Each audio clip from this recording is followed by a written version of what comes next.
Hello, and welcome back to Murder with Mike.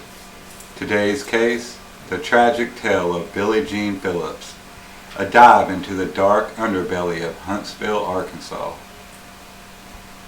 In the quiet town of Huntsville, a tale of passion, power, and peril unfurls around the unforgettable figure of Billie Jean Phillips.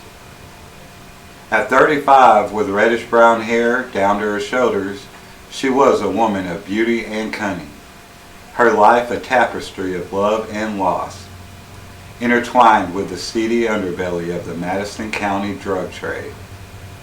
Her untimely and gruesome death on a fateful September night in 1994 sent shockwaves through the community, leaving a trail of suspicion and unanswered questions in its wake. Billie Jean's life was tragic, if anything, riddled with illicit romances and a flair for stirring up trouble. Her first love, a state trooper named Randy Sharp, ended in tragedy when he took his own life in a motel room with Billie Jean present. The incident cast a shadow over her future relationships, including her marriages to Roger Dale Harp and Chick Phillips.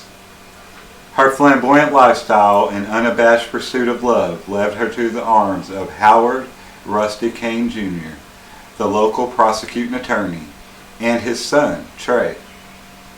Her third husband, Chick Phillips, recounts a marriage riddled with infidelity and deceit, with Billie Jean's eyes frequently straying to the town's most powerful men.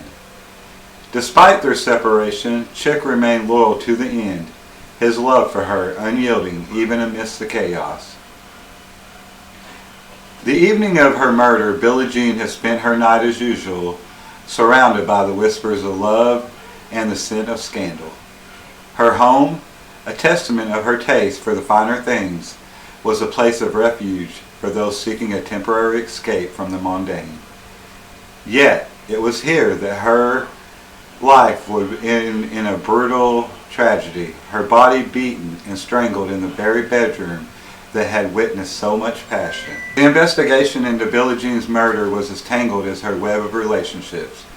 Madison County Sheriff Ralph Baker, who had counted her as a close friend, acknowledged her need for conflict, particularly with the men she loved. Her ex-husbands and former lovers were not immune to her seductive charm, which often led to violent outbursts.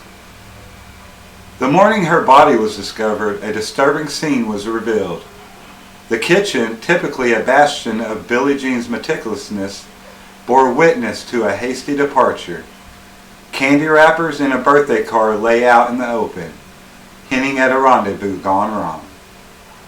The bedroom, once a sanctuary of love and secrets, had become a crime scene, with blood splattered across the walls and a t-ball bat laying shattered beside her lifeless body. As the hours ticked by, the list of suspects grew, each one a puzzling piece in the grisly picture of her final moments. The investigation led to the doorstep of Rusty Kane, whose affair with Billie Jean had become the talk of the town. His conflicted loyalties as both a prosecutor and a man in love painted a complex portrait of a man who could have everything to gain and everything to lose. But the evidence was as murky as the waters of the nearby White River. The FBI laboratory in Quantico found no trace of Billie Jean on the clothing of the men who had been with her the night before. The vacuum cleaner, a seemingly innocuous detail, had been moved from its usual spot. A black rectangular case with a silver label and seam remained unaccounted for, and its contents are still a mystery to this day. The Madison County Sheriff's Department, State Police, and the FBI combed through the scene, searching for clues in the dark.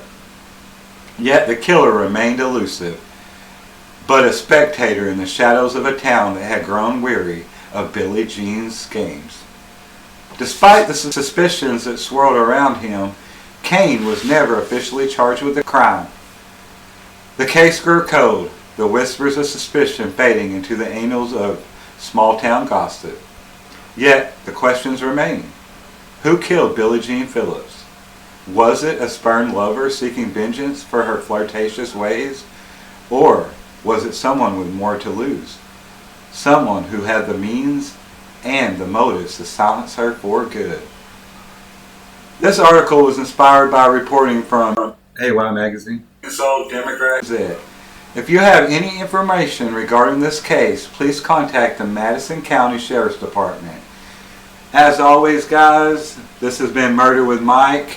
I love you all. Make sure to hit that like, that subscribe.